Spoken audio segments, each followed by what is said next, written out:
السلام علیکم ورحمۃ اللہ وبرکاتہ۔ الحمد للہ وکفى وسلام علی عباده الذین اصطفى اما بعد فاعوذ باللہ من الشیطان الرجیم بسم اللہ الرحمن الرحیم۔ یا ایہا الذین آمنوا توبوا الی اللہ توبۃ نصوحا۔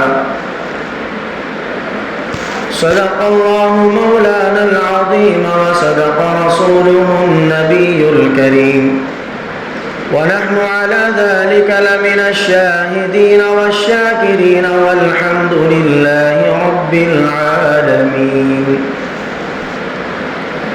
رب اشرح لي صدري ويسر لي امري واحلل عقدة من لساني يفقهوا قولي۔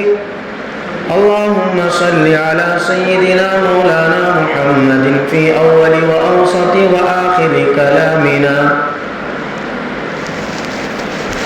معزز سامعین کرام، قابل قدر بزرگان محترم، عزیز دوستوں اور ہمارے نوجوان ساتھیوں،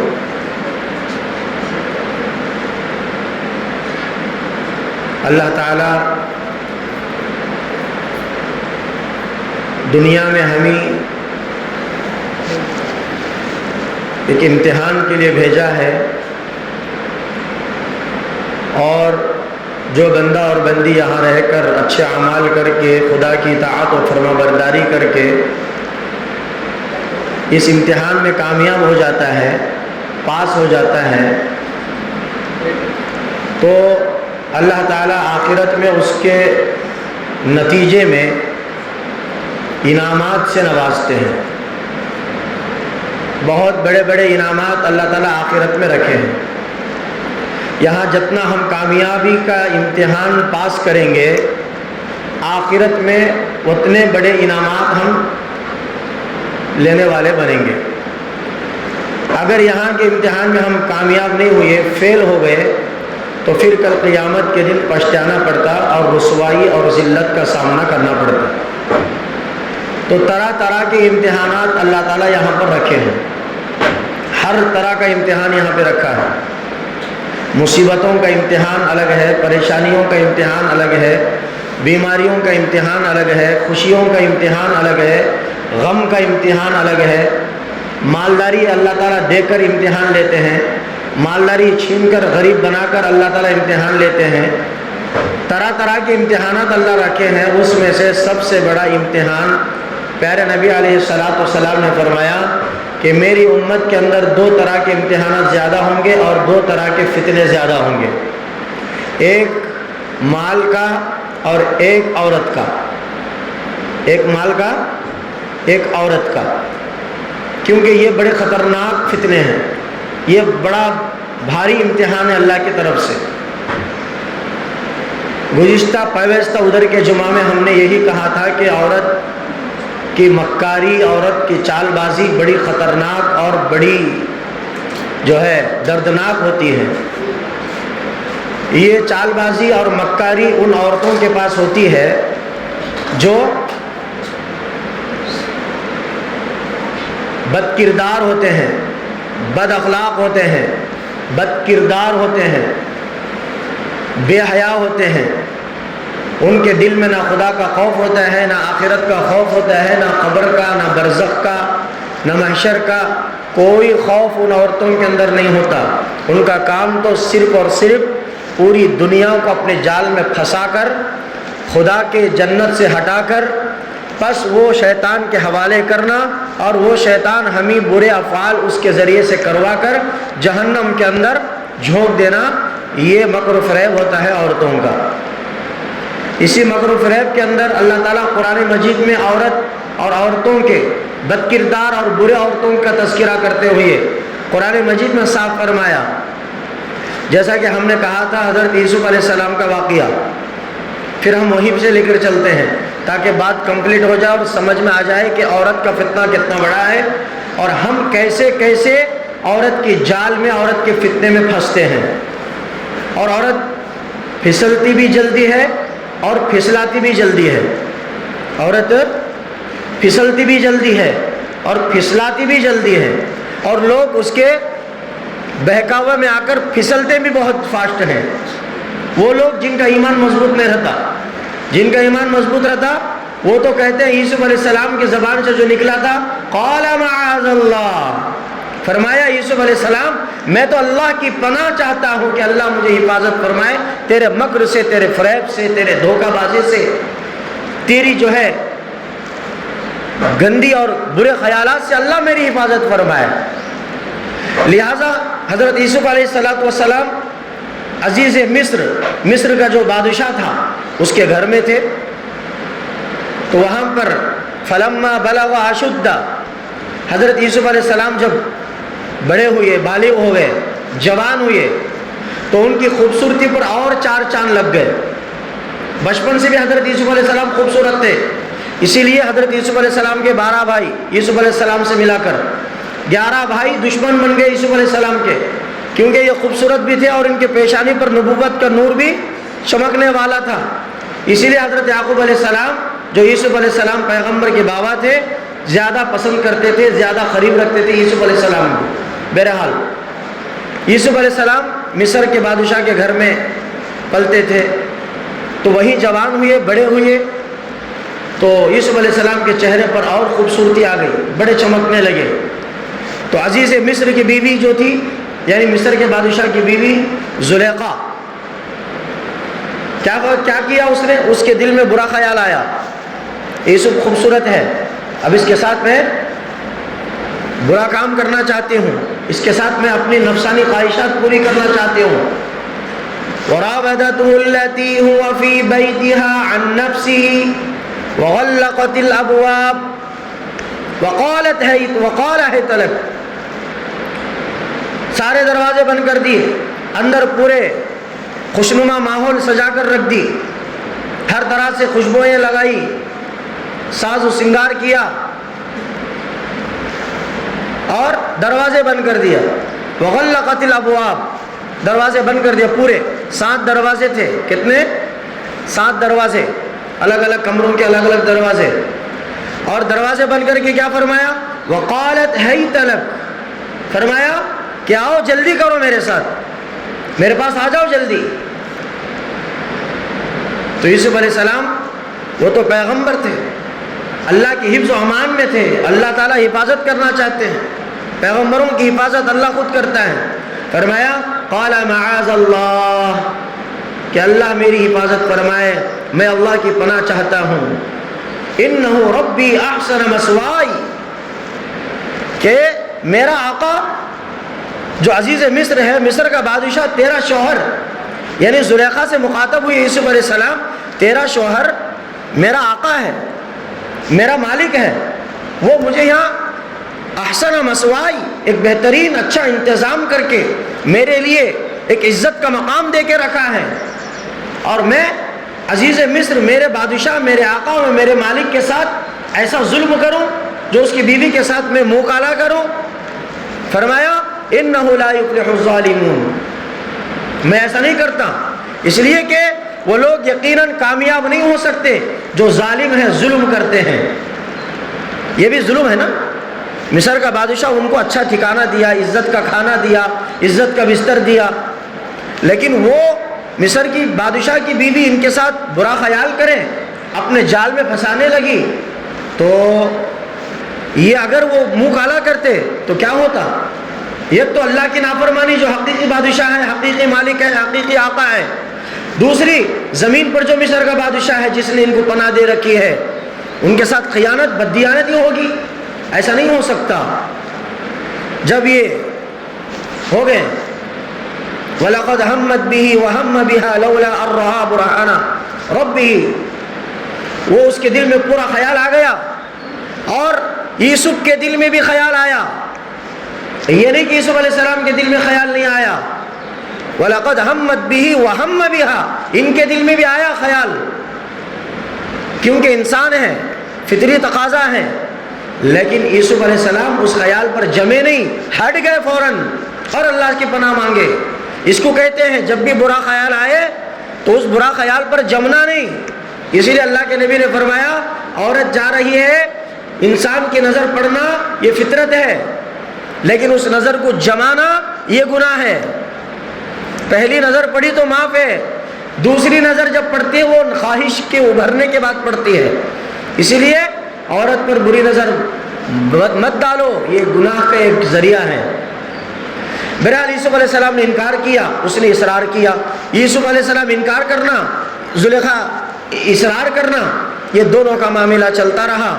باقی کا یوسف علیہ السلام کو اللہ تعالیٰ نے دل میں خیال کیا کہ بھاگے، لیکن خیال آیا کہ دروازے تو بند ہے، کیسا بھاگنا. پھر اللہ تعالیٰ نے خیال ڈالا کہ یوسف بھاگنا تمہارا کام، راستے کھولنا میرا کام. یوسف علیہ السلام بھاگنے لگے. کیوں؟ بچنے کے لیے، عورت کے فتنے سے بچنے کے لیے بھاگنے لگے. دروازے کے پاس گئے، اللہ کا حکم ہوا کہ اے دروازہ کھل جا. اللہ نے فرشتوں کو بھیجا، دروازے کھلے. اور دروازے کے پاس 6 دروازے مکمل ہو گئے. یوسف علیہ السلام بھاگتے گئے، پیچھے زلیخا آتی گئی، دروازے کھلتے گئے، یوسف آگے بڑھتے گئے. آخر میں واستبق الباب وقدت قمیصه من دبر والف یا سیدها لدى الباب. جیسے ہی 7واں دروازہ کھلا، وہیں پر اس کا سیدها لدى الباب، اس دروازے کے پاس عزیز مصر کا بادشاہ آ کے کھڑا تھا سامنے. اب یوسف علیہ السلام کے لیے دروازہ کھلا، زلیخا پیچھے، یوسف سامنے. ایسا پنجہ پڑا یوسف علیہ السلام کے پیٹ پر، کرتا پڑ گیا. جیسے ہی دروازہ کھلا تو دیکھا کہ زلیخا کا شوہر سامنے کھڑا ہوا ہے دروازے کے سامنے. اب دیکھیے عورت کی چال بازی، مکاری، فریب، دھوکہ کیسا دیتی ہے عورت. سنیے، بڑے بڑے رستم اچھا غالب نہیں ہو سکے، مغلوب ہو گئے عورت کی چال بازی میں، اچھے ڈوب گئے. جیسے ہی دروازہ کھلا یوسف علیہ السلام آگے نکل گئے.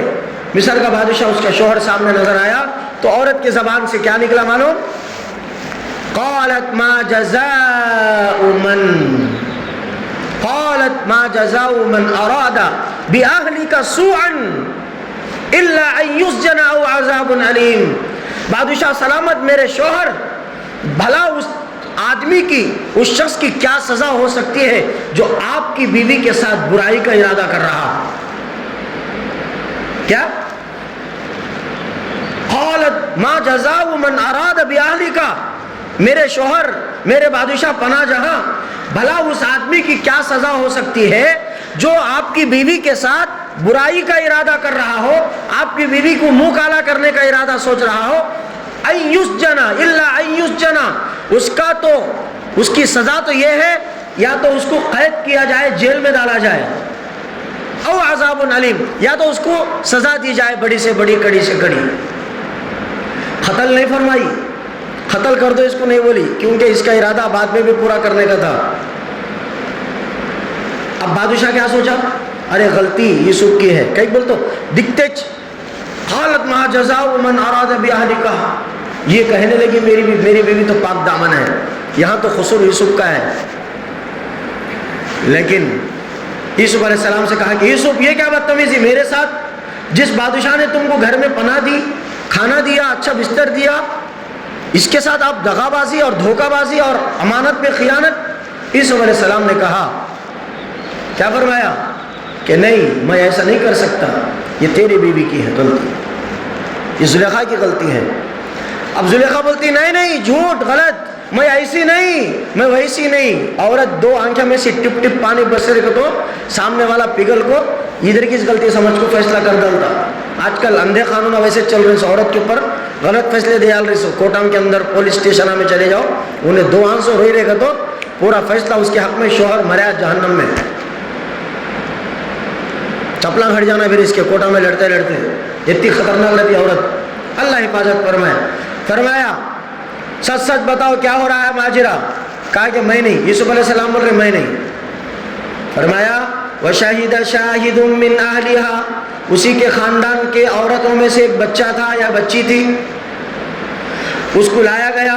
وہ بچی، چھوٹی دودھ پیتی بچی گواہی دی. کیا فرمایا؟ إِن كَانَ قَمِيصُهُ قُدَّ مِنْ قُبُلٍ فَكَذَبَتْ وَهُوَ مِنَ الصَّادِقِينَ. دیکھو کوئی لڑنے والی بات نہیں ہے، کوئی جھگڑنے کی بات نہیں ہے، فیصلہ آسان کر دو۔ فرمایا ان کان قمیصہ قد من قبل، اگر یوسف کا جبہ قبل سامنے سے پھٹا ہوا ہے، یوسف کا جبہ سامنے سے پھٹا ہوا ہے، فکذبت وہو من الصادقین، اگر سامنے سے پھٹا ہوا ہے تو یوسف سچے ہیں اور زلیخا جھوٹی ہے۔ کیا ہے بھائی؟ سامنے سے پھٹا تو یوسف کی غلطی ہے، پیچھے سے پھٹا تو زلیخا کی غلطی ہے، مان لی یہ سچے ہے وہ جھوٹی ہے۔ وَإِن كَانَ قَمِيصُهُ قُدَّ مِن دُبُرٍ، اگر دیکھو کہ یوسف کا جبہ پیچھے سے، دبرن میں تو پیچھے کا حصہ، پیچھے سے پھٹا ہوا ہے، فَصَدَقَتْ وَهُوَ مِنَ الْكَاذِبِينَ، یوسف سچے ہیں، زلیخا جھوٹی ہے۔ اب دیکھا گیا، ریسرچ کی گئی کہ جبہ کہاں سے پھٹا ہوا ہے۔ یوسف علیہ السلام تو خوشی سے کہنے لگے کہ دیکھ لو میرا جبہ کدھر سے پھٹا ہوا ہے، دیکھا تو پیچھے سے پھٹا ہے۔ اب بھوک لا گئی، ڈر گئی، اب اٹک گئی نا میں، ارے میں اٹک گئی جال میں، کیس میں تو پھنس گئی، اب کیا کروں میں؟ فَلَمَّا رَأَىٰ قَمِيصَهُ قُدَّ مِن دُبُرٍ قَالَ إِنَّهُ مِن كَيْدِكُنَّ، اٹک گئی، پھنس گئی، ڈر گئی۔ اب شیطان اس کو سمجھانے لگا، نہیں نہیں نہیں، یہ جو پیچھے سے پھٹا ہے نا، قَالَ إِنَّهُ مِن كَيْدِكُنَّ، یہ یوسف کی کوئی چال بازی ہے، یہ مکر و فریب ہے یوسف کا، یہ دھوکہ دینا چاہتا ہے، یہ اس نے کوئی کام، کوئی جو ہے میجک کر کے دکھائی ہے، یہ میرا کام نہیں، میں تو نہیں، میں تو پاک دامن ہوں۔ فوراً اللہ نے فرمایا ان کیدکن عظیم، بے شک تم عورتیں ہی بڑی چال باز، بڑی خطرناک اور بڑی ہوشیار، بلکہ یہاں تک کہ تمہارا بڑا فریب ہی بڑا دھوکہ ہے لوگوں کے لیے۔ اللہ نے فیصلہ کر دیا، ایک بچہ گواہی دیا، ان کان قمیصہ قد من قبل، جب سامنے سے پھٹا ہوا ہے تو یوسف غلط، جھوٹے، پیچھے سے پھٹا ہوا ہے تو زلیخا جھوٹی، لیکن پیچھے سے پھٹا، زلیخا اٹک گئی۔ اب لیکن کرنا کیا ہے؟ اب زلیخا اٹک گئی، اب بادشاہ کیا کرنا؟ زلیخا کو مارنا، سزا دینا، غلطی ہو گئی، آئی گئی، لمبی آیت ہے تفسیر۔ چند دن کے بعد زلیخا کا شوہر عزیز مصر نے قید کی جو ہے سزا سنائی، یوسف کو قید میں ڈالو۔ بہرحال بتانے کا مقصد یہ ہے، عورت کے جال میں کبھی مت پھنسو۔ نوجوانوں سے تو میں خاص کر کہنا چاہتا ہوں، عورت، وہ بھی آج کل کے بگڑے ہوئے معاشرے میں، ہر گھر میں، ہر ہاتھ میں موبائل فون ہے، موبائل فون میں ہر طرح کے فتنے کھلے عام ہیں، وہ آج کل کی بگڑے ہوئے معاشرے کی بگڑی ہوئی عورت تمہاری ایک کی کیسے ہو سکتی؟ وہ واٹس ایپ میں، انسٹاگرام میں، فیس بک میں، اسنیپ چیٹ میں دسیوں لڑکوں کو محبت کر چکی ہوتی ہے، اور جب آپ سے کسی کی محبت ہو جاتی ہے لڑکی کی، وہ کہتی ہے کہ جانو میں تمہاری ہی ہوں۔ کیا بولتی ہے؟ جانو میں تمہاری ہوں۔ نہیں، جس کے بچی کے ہاتھ میں واٹس ایپ ہے، اگر وہ بچی تم کو کہے کہ میں تمہاری ہی ہوں، یہ جھوٹ ہے، غلط ہے، یہ فریب ہے، یہ دھوکہ ہے، وہ کسی اور 3-4 کو جانو کہہ چکی ہے۔ اسی لیے تم عورتوں کی جال میں، نوجوان بچیوں کی جال میں مت آؤ، اللہ کا واسطہ۔ آگے پھر بڑا پچھتانا پڑے گا، پھر خون کے آنسو روئیں گے تو بھی تمہارا مسئلے کا حل نہیں ہوگا، مسئلے کا حل نہیں نکلے گا۔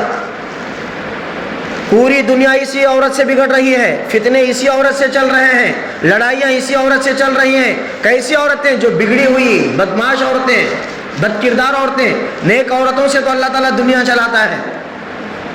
امام اعظم ابو حنیفہ رحمۃ اللہ علیہ کو اسی عورت کے ذریعے سے دھوکہ دیا گیا۔ کیسے دیا گیا؟ امام اعظم ابو حنیفہ رحمۃ اللہ علیہ ایک پاک دامن انسان تھے، امام اعظم تھے، علم کا خزانہ تھا، ذہین، بہت تیز ذہن کے مالک تھے، پوری دنیا میں ان کی عزت اور چرچے کے جو ہے ہر طرف باتیں ہو رہی تھی۔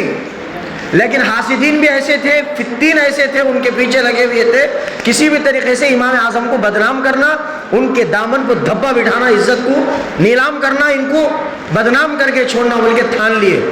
لیکن خیال آیا کہ ایک جنے بولے ایسا کرے گے تو ان کا نام بدنام ہوتا، چوری کا الزام لگیں گے، ڈکیتی کا الزام لگیں گے، جھوٹ کا الزام لگیں گے۔ نہیں، ایک جنا بولا، شیطان بھی تھا اس کے اندر، انہیں بولا کہ بھئی امام اعظم ابو حنیفہ رحمۃ اللہ علیہ کو بدنام کرنا بولے تو ایک سیکنڈ، صرف میرا ایک مشورہ ہے، کیا بھئی؟ کچھ بھی نہیں، ایک بیوہ عورت ہے میرے محلے میں جس کا شوہر مر گیا ہے، وہ بیوہ ہے، پیسوں کی لالے پڑے ہیں، غریب ہے، گھر جینا نہیں چل رہا ہے اس کا، بچے بھی ہیں، وہ چند درہموں چند اشرفیوں کے پر وہ بکتی ہے، وہ ہم جو بولے وہ کر سکتی ہے۔ کہا کہ اس کو پکڑ کے لاؤ۔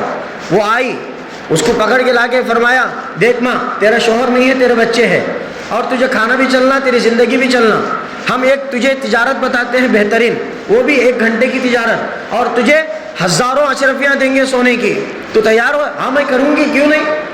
تو فرمایا کہ کچھ بھی نہیں، رات عشاء کی نماز کے بعد ابو حنیفہ نفل نمازیں، قرآن کی تلاوت، سارے نصیحتیں کر کے گھر کو واپس آئے گا، ہم جیسا آئیڈیا دیں گے، پلاننگ دیں گے تو ویسا کرنا۔ پورے پلاننگ پاس کر دیے۔ امام اعظم ابو حنیفہ رحمۃ اللہ علیہ گھر سے، مسجد سے آ رہے تھے اپنے گھر کی طرف جانے کے لیے، اور وہ زمانے میں کوئی لائٹ نہیں، کوئی روشنی کا ذریعہ نہیں جیسا آج کے زمانے کے اثر کا۔ مسجد سے باہر نکل کے آ رہے تھے تو یہ عورت برقع پہن کر، کیا پردے کے اندر آ کر، پورا ہاتھوں کا بلوز پہنی، ہاتھ پیروں کا بلوز پہنی۔ آج کل بھی فتنہ یہی چل رہا ہے، آج کل جو برقع، بعض لڑکیاں برقع پہن کر گندے کام کر رہے ہیں، ہم سمجھتے ہیں کہ بڑی اللہ والی ہے، ہاتھوں کو بلوز پہنی، پیروں کو بلوز پہنی، نہیں، اس کے اندر بڑا شیطان چھپا ہوا ہے، بڑا شیطان چھپا ہوا ہے۔ امام اعظم ابو حنیفہ رحمۃ اللہ علیہ آئے، فرمایا کہ السلام علیکم یا ابو حنیفہ۔ وعلیکم السلام، کیا یہ رات میں اندھیرے میں کیا پریشانی ہے؟ فرمایا کہ میرا شوہر گھر میں ہے، وہ آخری سانسیں لے رہا ہے، وینٹیلیٹر میں، آج کے زمانے میں کہا جائے تو وینٹیلیٹر میں پڑا ہوا ہے، اب جب میں دم توڑنے والا ہے، وہ کچھ نصیحت کرنے والا ہے، وہ نصیحت مجھے سمجھ میں نہیں آ رہی، آپ ابو حنیفہ بڑے ہیں، امام اعظم ہیں، تھوڑا آپ سمجھ سکتے ہیں وہ نصیحت کیا ہے، مجھے لکھ کر دے دیجیے۔ اب ابو حنیفہ امت کے قوم کے درد رکھنے والے تھے، فرمایا کہ بہن چلو میں لکھ کے دیتا ہوں۔ تو دروازہ کھولی، امام اعظم ابو حنیفہ رحمۃ اللہ علیہ، نعمان بن ثابت رحمۃ اللہ علیہ اندر گھر میں داخل ہوئے۔ جیسے ہی گھر میں داخل ہوئے تو یہ عورت کیا کری معلوم؟ دروازہ بند کر ڈالی۔ کیا کر ڈالی بھائی؟ وہاں یوسف علیہ السلام کے ساتھ زلیخا کیا کری؟ دروازے بند کری۔ یہاں ابو حنیفہ کے ساتھ کیا کر رہی؟ دروازہ بند کر ڈالی۔ جیسے ہی دروازہ بند کر کے تھالی مارنے لگی، آس پاس میں جو کمرے تھے اس کے اندر یہ حاسدین، دشمنان، ابو حنیفہ کے دشمن، اماموں کے دشمن، علماء کے دشمن، علماء حافظوں کے دشمن، مدرسوں کے دشمن چھپے ہوئے تھے۔ موقع مل گیا، باہر نکل کر آ گئے، پورے گاؤں کے اندر پہلے بات پھیلا دی کہ ابو حنیفہ نعمان بن ثابت ایک اندھیری رات میں ایک تنہا عورت کے ساتھ منہ کالا کر رہا ہے۔ کیا بھائی؟ دیکھیں فریب عورت کا، کیسا جال بچھاتی عورت، سمجھ بھی نہیں سکتے۔ صبح میں ایک چال رہتی ہے تو شام تک 300 چالاں بدلی رہتی عورت، پھر رات میں الگ چال رہتی عورت کی۔ اندر آ گئے، اب پورے آگے گاؤں والے یقیناً، ہاں ارے صحیح نا بھائی، امام اعظم ابو حنیفہ ایک تنہائی میں اکیلی عورت کے ساتھ۔ ابو حنیفہ ہم نے تمہارے اوپر ایسا کبھی سوچا بھی نہیں تھا، آپ ایسا کرتی بول کے۔ اب راتوں رات وہاں جو جیلر تھے قید کے اندر، پولیس تھی، ایس آئی تھی، ڈی ایس پی تھے اس زمانے کے جو بھی، ان تک بات پہنچائی گئی۔ فرمایا کہ ابو حنیفہ ایسا ایک کام فرمایا، ان دونوں کو اندر حوالوں میں بند کر دو، حوالات میں یہ عورت کو بھی ابو حنیفہ کو بھی بند کر دو۔ صبح میں جب عدالت لگے گی نا، جب فیصلہ سنایا جائے گا، کاروائی صبح میں ہوگی، رات میں نہیں۔ بہرحال بات آئی گئی، رات چلی گئی۔ صبح میں ابو حنیفہ رحمۃ اللہ علیہ رات بھر جیل کے اندر، حوالات کے اندر نفل نمازیں پڑھتے رہے، تہجد پڑھی، فجر پڑھتے رہے، رو رو کر اللہ سے دعا کرتے رہے۔ کرنے کے بعد اللہ تعالیٰ نے اس عورت کے دل کو نرم کر دیا۔ نرم کرنے کے بعد کیا ہوا معلوم؟ وہ عورت فوراً ابو حنیفہ رحمۃ اللہ علیہ کے پاس آئی، یا امام الاعظم ابا حنیفہ نعمان بن ثابت، میرے سے بڑی خطا ہو گئی ہے، میرے سے بڑی بھول ہو گئی ہے، میرے سے بڑی غلطی ہو گئی ہے۔ آپ جیسے پاک دامن، آپ جیسے عزت دار، پوری دنیا کو علم کا سمندر آپ پہنچاتے ہیں، میرے ساتھ اتنی بڑی غلطی ہوئی کہ میں آپ کے ساتھ اتنا بڑا الزام لگائی، اور یہ میرا بہت کمزوری تھی، مجبوری تھی، میں نے پیسوں کے لیے، چند درہموں کے لیے کام کیا، میں توبہ کرتی ہوں، استغفار کرتی ہوں، میں کیا کروں؟ ابو حنیفہ رحمۃ اللہ علیہ نے فرمایا ڈرنا نہیں، ٹھیک ہے، تجھے تیری غلطی پر ندامت آ گئی تو ڈرنے کی کوئی ضرورت نہیں۔ صبح ایسا کر، حوالدار کے پاس جا کے، یعنی جو واچ مین رہتے ہیں پولیس اسٹیشن کے، ان کے پاس جا کے منت و سماجت کر، گڑ گڑا رو کہ بھائی میں عورت ماساب ہوں، مجھے اچانک پکڑ کے حوالات کے حوالے کر دیا گیا ہے جیل کے، میری ایک ضرورت ہے، وہ ضرورت پوری کرنے کے لیے میں گھر جانا ہے، اس کے بغیر میں مشکل میں پڑ جاتی ہوں۔ اب عورت روئی تو کیا ہوتا؟ سب جنے فدا ہو جاتے ہیں، پگھل جاتے ہیں۔ وہ حوالدار کا دل پگھل گیا، فرمایا کہ تو ایسا کرنا، وہ جب پگھل جائے گا اس کو ساتھ میں لے کے جانا گھر کو، اور سیدھا میرے گھر جانا، میری بیوی کے پاس جا کے پوری کارستانی، پوری کہانی سنانا، اور جب تم میری بیوی سے کہنا کہ تمہارا برقع پہن کر وہ میری بیوی جیل کے اندر آئے، حوالات کے اندر آئے۔ بات آئی گئی، جب گئی عورت تو اندر گئی، ابو حنیفہ رحمۃ اللہ علیہ کی بیوی محترمہ سے سارا ماجرہ سنایا، تو ابو حنیفہ کی بیوی نیک تھی، یہ بد کردار تھی۔ نیک عورت سے ایسے فیصلے ہوتے ہیں کہ جنت جیت سکتے ہیں، بد کردار عورت سے ایسے ہوتے ہیں کہ ہم جنت ہار سکتے ہیں۔ آئی ابو حنیفہ رحمۃ اللہ علیہ کی بیوی، 9-10 بجے کا، 11 بجے کا معاملہ تھا، عدالت لگی، جج صاحب بیٹھ گئے، فرمایا اللہ نعمان بن ثابت ابو حنیفہ کو لایا گیا عدالت کے اندر، فرمایا کہ ابو حنیفہ میں کورٹ کا جج ہوں، تمہارے اوپر ایسا توقع میں کبھی نہیں کر سکتا، اتنے بڑے عالم آپ، مفتی آپ، قاضی آپ، ایسے آپ، ویسے آپ، لیکن ایک عورت کے ساتھ رات کی تنہائی میں۔ ابو حنیفہ رحمۃ اللہ علیہ نے فرمایا کہ نہ جج صاحب، آپ کی غلط فہمی ہو رہی ہے، نہیں میں ایسا نہیں کر سکتا۔ پھر تنہائی میں وہ کون عورت؟ فرمایا کہ وہ تو میری بیوی ہے، وہ تو میری بیوی ہے، میں تنہائی میں تنہا عورت کے ساتھ کیسے رہ سکتا ہوں؟ وہ تو میری بیوی ہے۔ جج کہنے لگا ثابت دلیل کیا ہے آپ کے پاس، پروف کہ وہ تمہاری بیوی ہے؟ وہاں پر حاسدین بھی لگے ہوئے بیٹھے ہوئے تھے کورٹ کے اندر، کیونکہ تماشا دیکھنا تھا، تھالیاں مارنا تھا۔ آج کل بھی ایسے ہی لوگ ہیں، نیک لوگوں کو بدنام کر کے تھالیاں مار کے بغلیں اچھالنے لگتے ہیں، بدماش قسم کے لوگ ہیں یہ لوگ۔ اب ابو حنیفہ رحمۃ اللہ علیہ کے سسر بھی آئے ہوئے تھے، یعنی ابو حنیفہ رحمۃ اللہ علیہ کی بیوی کے بابا، فرمایا کہ ہمارے سسر صاحب سے کہہ دو کہ وہ عورت کا نقاب اٹھائیں، وہ ان کو دیکھ لے، اس کے بعد پتہ چل جائے گا۔ جج نے کہا کہ جاؤ تم اس لڑکی کا پردہ اٹھاؤ، دیکھو کون ہے۔